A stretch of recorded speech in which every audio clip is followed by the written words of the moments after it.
Hello student, my self doctor Bihar Singh. Today I am here with new topic जिसका नाम है principle of centrifugation. और ये टॉपिक है बीएससी थर्ड सेमेस्टर जूलॉजी का। तो बने रहिए मेरे साथ और वीडियो को पूरा देखिए। और यदि वीडियो पसंद आए तो इसे लाइक जरूर करें, कमेंट करें और मोर अपडेट के लिए चैनल को सब्सक्राइब करना ना भूलें। और यदि आपको मेरे नोट्स पीडीएफ कॉपी में चाहिए तो चैनल के डिस्क्रिप्शन में दिए गए टेलीग्राम चैनल को फॉलो जरूर कर लें।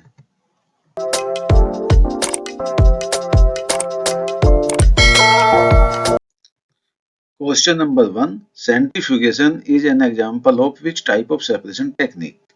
Option A physical, option B chemical, option C biological only and option D radioactive।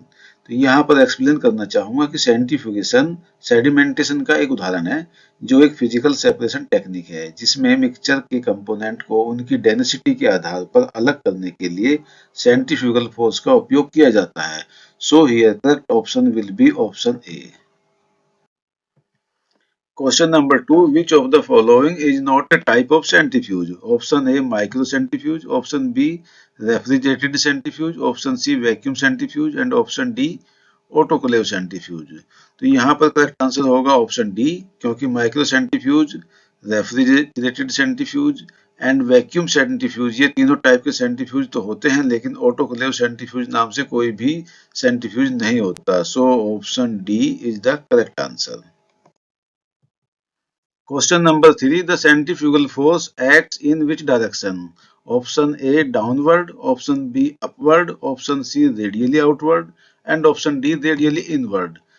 तो यहाँ पर करेक्ट आंसर होगा option C, because centrifugal force एक सर्कुलर पाथ के सेंटर से दूर रेडियली आउटवर्ड यानी कि बाहर की ओर कार्य करता है। So option C is the correct answer. Question number 4. The unit of centrifugal force is option A Newton, option B Pascal, option C Hertz and option D Joule।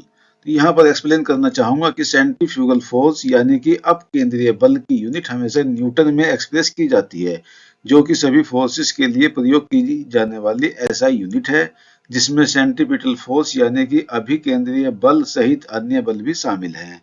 So here correct answer will be option A.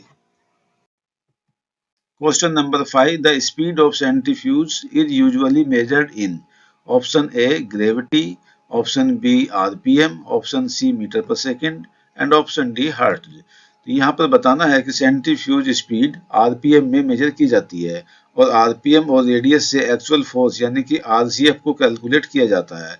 So here correct answer will be option B.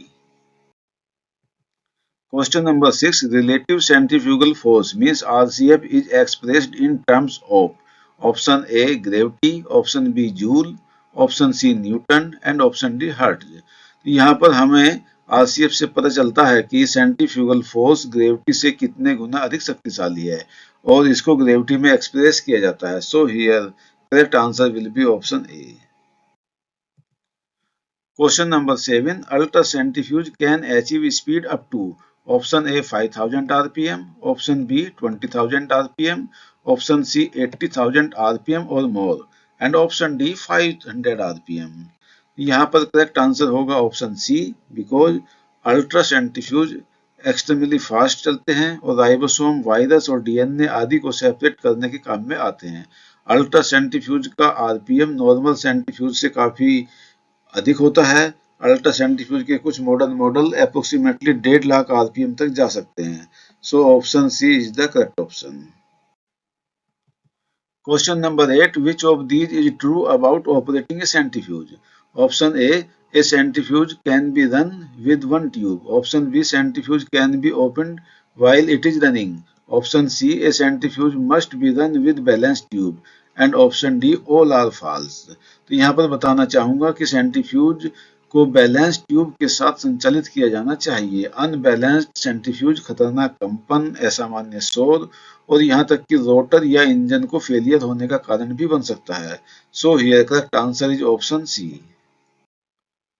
Question number 9. In blood centrifugation, plasma is found in which layer? Option A bottom, option B middle, option C top and option D mix everywhere। तो यहाँ पर बताना चाहूंगा कि plasma blood के liquid part को कहते हैं जो ब्लड सेल्स के कंपैरिजन में लाइट वेट होने के कारण सबसे ऊपर रहता है और सेलुलर पार्ट बॉटम में सेटल हो जाता है। तो यहाँ पर करेक्ट आंसर होगा option C. Question number 10. The device used to hold sample in a centrifuge is called option A flask, option B rotor, option C filter and option D electrode. यह बहुत ही simple question है because centrifuge का rotor वह part है जो घूमता है और ट्यूबों को होल्ड करता है। So here correct answer is option B. Question number 11. A centrifuge machine separates particle on the basis of option A color, option B size and density, option C taste and option D odor। यहाँ पर बताना है कि heavy और dense particle का sediment तेजी से होता है जबकि हल्के कण सतह पर बने रहते हैं। So here correct answer will be option B. Question number 12. Swinging bucket rotors hold tube in what position during spinning? Option A fixed angle, option B vertical, option C horizontal and option D upside down। यहाँ पर बताना चाहूंगा कि swinging bucket rotors spinning के दौरान tube को horizontal position में यानी कि क्षैतिज स्थिति में होल्ड करता है। So here correct answer will be option C. Question number 13. Which type of centrifugation is used to separate subcellular organelles? Option A differential centrifugation, option B analytic centrifugation, option C chromatography and option D filtration। यहाँ पर explain करना चाहूंगा कि differential centrifugation cellular component और particle को mixture से उनके size और डेंसिटी के अनुसार डिफरेंशिएट करने की टेक्निक है। तो यहाँ पर करेक्ट आंसर ऑप्शन ए होगा। Question number 14. During centrifugation, fixed angle rotors hold tube at about which angle? Option A 90 degree, option B 0 degree, option C 25 to 40 degree and option D 180 degree। यहाँ पर correct answer होगा option C because fixed angle rotors tube को vertical position से करीब करीब 15 से 40 angle पर hold करते हैं। Question number 15. Centrifugation of milk is used for option A separating cream, option B sterilization, option C heating and option D freezing। तो यहाँ पर बताना चाहूंगा कि मिल्क का सेंट्रीफ्यूगेशन मिल्क से क्रीम को सेपरेट करने के लिए किया जाता है क्योंकि क्रीम मिल्क के दूसरे कंपोनेंट से लाइट वेट होने के कारण सेपरेट हो जाती है। So here correct answer will be option A. Question number 16. Analytical ultracentrifuge are mainly used for option A separating cream, option B studying molecular weight, option C mixing liquid and option D filtration। तो यहाँ पर explain करना चाहूंगा कि analytical ultra centrifuge का उपयोग मुख्य रूप से सोल्यूशन में प्रेजेंट मैक्रोमोलिक्यूल्स की बायोफिजिकल प्रॉपर्टीज को डिटरमाइन करने के लिए किया जाता है। So here correct answer will be option B. Question number 17. The sedimentation rate depends on option A mass and shape of particle, option B color of particle, option C temperature only and option D none। तो यहाँ पर explain करना चाहूंगा कि sedimentation rate particles की density और size, medium की viscosity और पार्टिकल्स पर लगने वाले फोर्स जैसे ग्रेविटी और सेंट्रीफ्यूगेशन पर निर्भर होता है। So here correct answer will be option A. Question number 18. Centrifugation can be applied in clinical labs for option A blood and urine analysis, option B X-ray, option C MRI and option D sonography। यहाँ पर correct answer होगा option A क्योंकि clinical labs में centrifugation plasma से रक्त कोशिकाओं को अलग करने और यूरिन के माइक्रोस्कोपिक एग्जामिनेशन के लिए प्रयोग किया जाता है। So option A is the correct answer.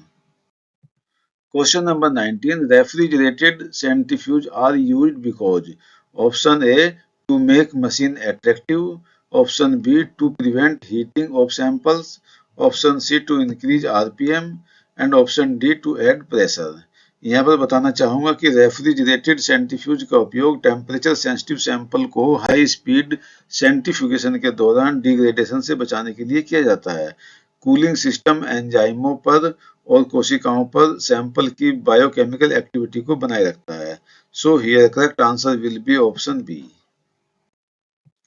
Question number 20. Microcentrifuge are mainly used for option A large sample bottles, option B small volume 1 to 2 ml tubes, option C only gases, option D food preservation। यहाँ पर explain करना चाहूंगा कि माइक्रोसेंट्रीफ्यूज का उपयोग laboratory में mainly high speed rotation के द्वारा स्मॉल अमाउंट सैंपल जैसे सेलुलर कंपोनेंट इत्यादि को सेपरेट करने के लिए किया जाता है। So here correct answer will be option B. Question number 21. Centrifugation work on the principle of option A filtration, option B sedimentation by centrifugal force, option C diffusion and option D chromatography। तो यहाँ पर correct answer होगा option B, क्योंकि centrifugation के दौरान सभी particles पर centrifugal force radially बाहर की ओर लगता है, जिसके कारण ही सभी पार्टिकल सेंट्रीफ्यूज ट्यूब में बॉटम में सेटल हो जाते हैं। So option B is the correct answer. Question number 22. The sedimentation coefficient is expressed in option A Swedberg unit, option B Newton, option C Joule and option D kg। तो यहाँ पर explain करना चाहूंगा कि sedimentation coefficient को Svedberg unit यानी कि capital S के द्वारा रिप्रेजेंट किया जाता है और एक स्वेडबर्ग यूनिट 10 की पावर -13 सेकंड की होती है। So here correct answer will be option A. So बच्चों ये थे most important 22 question of chapter centrifugation. और यदि आपको वीडियो पसंद आई हो तो प्लीज इसे लाइक जरूर करिए, शेयर करिए और मोर अपडेट के लिए चैनल को सब्सक्राइब करना ना भूलें। और यदि आपको मेरे नोट्स पीडीएफ कॉपी में चाहिए तो हमारे चैनल के बायो में दिए गए टेलीग्राम चैनल को फॉलो जरूर कर लें। जल्द ही मिलेंगे किसी अन्य वीडियो में। Thank you.